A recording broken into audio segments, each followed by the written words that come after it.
โอ้อาบน้ำขยันอาบน้ำแต่เช้าเลยนะครับ สวัสดีครับ สวัสดีครับ สวัสดีเจ้า สวัสดีครับ สวัสดีเจ้า สวัสดีครับ สวัสดีครับ สวัสดีครับ สวัสดีครับ สวัสดีครับ สวัสดีครับอีจอดเก็บสวัสดีครับ แม่ในบ้าน อ๋อแล้วใกล้พอน่ะ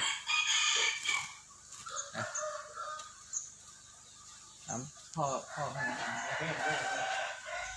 นั้นเดินออกมา แม่ เดินมาเมื่อกี้อ่ะเดินออกมาแล้วไง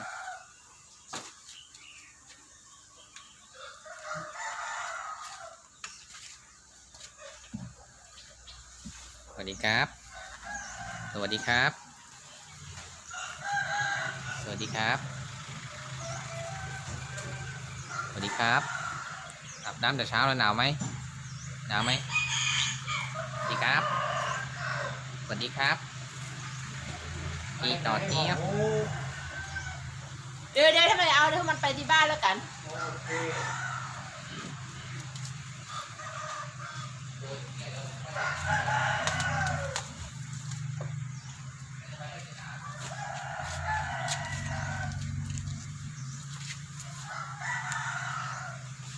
เอารถไม่อยู่เนี่ยขับรถไปนอกรถไม่อยู่อ่ะ ไป มันยิง นี่แต่ขับรถไปนอกรถไม่อยู่ไก่เหรอ ฮะ ไก่ไหม ใช่ยังผู้ใหญ่อะผู้ใหญ่อะ สวัสดีครับ สวัสดีครับ สวัสดีครับ สวัสดีครับจุ๊บหน่อยครับสวัสดีครับ สวัสดีครับจีจอด เอา เจี๊ยบ แต่ใบส จี วย จอดเจี๊ยบ อันนี้หัวใครอะ จีจอดเจี๊ยบ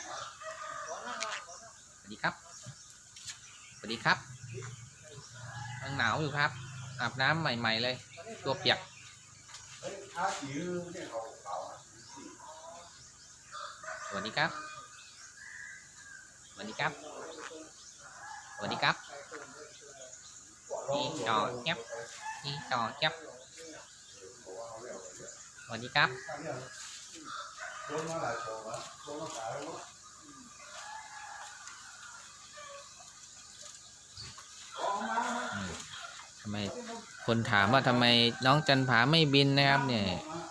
โคนปีกปลายปีกตรงนี้คลิปออกไปแล้วจันผาเลยไม่ได้บินไปไหน ๆออกมาแล้วนั่นสองซี่ออกมา ปกติขนปลายปีกตัวนี้จะยาวไขว้บนหลังเลยครับไม่ได้จันผาบินไปแล้วบินแล้วหลง บินแล้วหลงแล้วกลับไม่เป็น ก็เลยไม่อยากให้บินพาเที่ยวแทนมันก็บินได้บินแบบไม่สูงไม่ไกลมาก บินแบบใกล้ๆ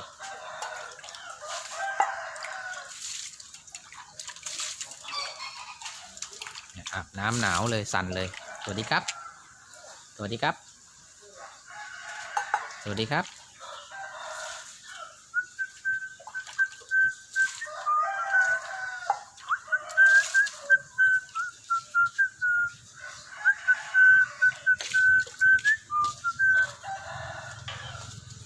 ไข่มุก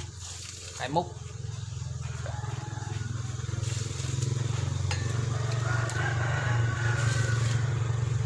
ไข่มุกกินข้าวเปลือก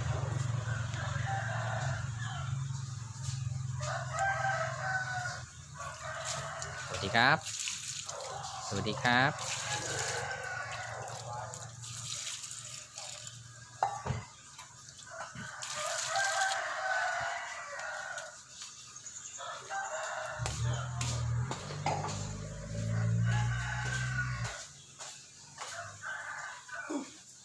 สวัสดีครับสวัสดีครับ สวัสดีครับ สวัสดีครับ สวัสดีครับ สวัสดีครับมันยังเคยขายได้ไปทำเลยขายได้ไปจริง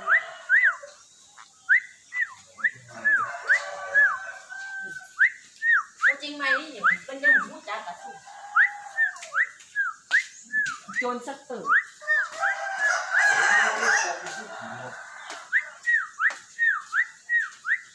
ยินแค่หน้าเอาเนาะโอ้ย สวัสดีครับ สวัสดีครับ สวัสดีครับ ยินแค่หน้า ไม่เป็นนี่หรอก สวัสดีครับฝาชอบกินเม็ดมะเขือ แม่ขวัญปลูกมะเขือพันธุ์นะจักรพรรดิเนาะหาอะไรได้กิน เม็ดด้วยที่มันหนาวไหมหนาวไหมหัวเปียกตัวเปียกหมด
เด็กเก่งๆฮะห้อยนั่นเหรอเด็กเนี่ยเอาถูกเขาเข้าอม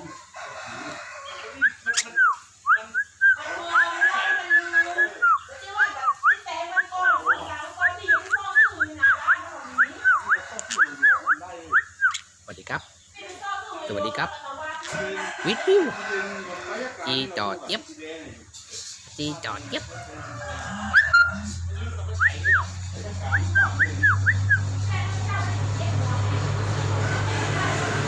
สวัสดีครับ สวัสดีครับ สวัสดีครับ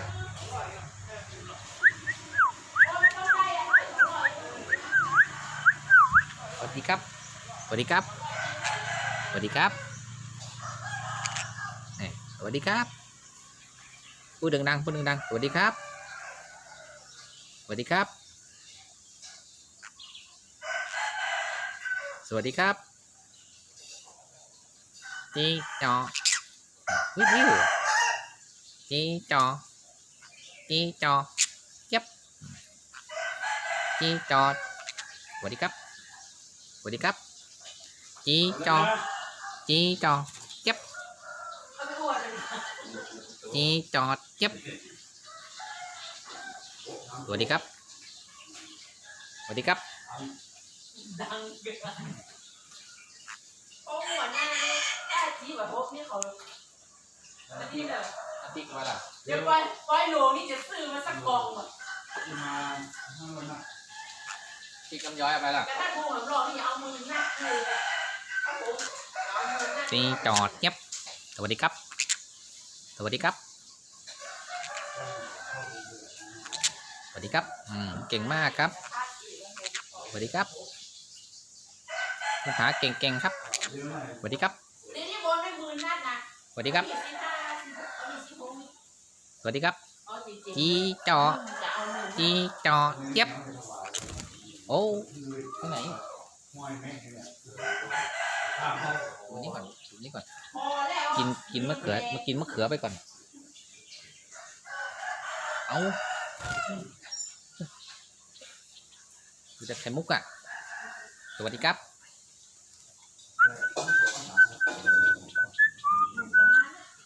ส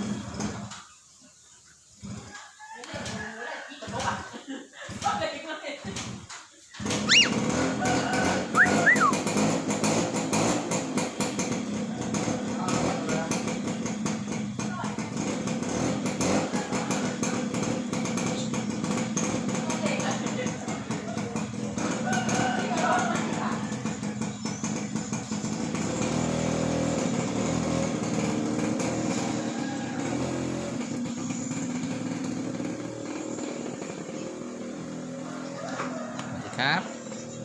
สวัสดีครับ สวัสดีครับหยุดวิวดิสวัสดีครับ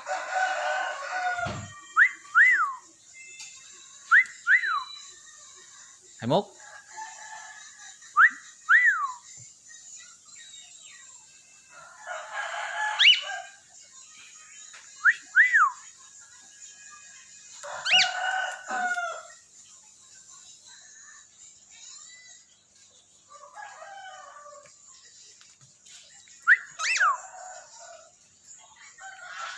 ครับฝากกดติดตามกด Subscribe นะครับ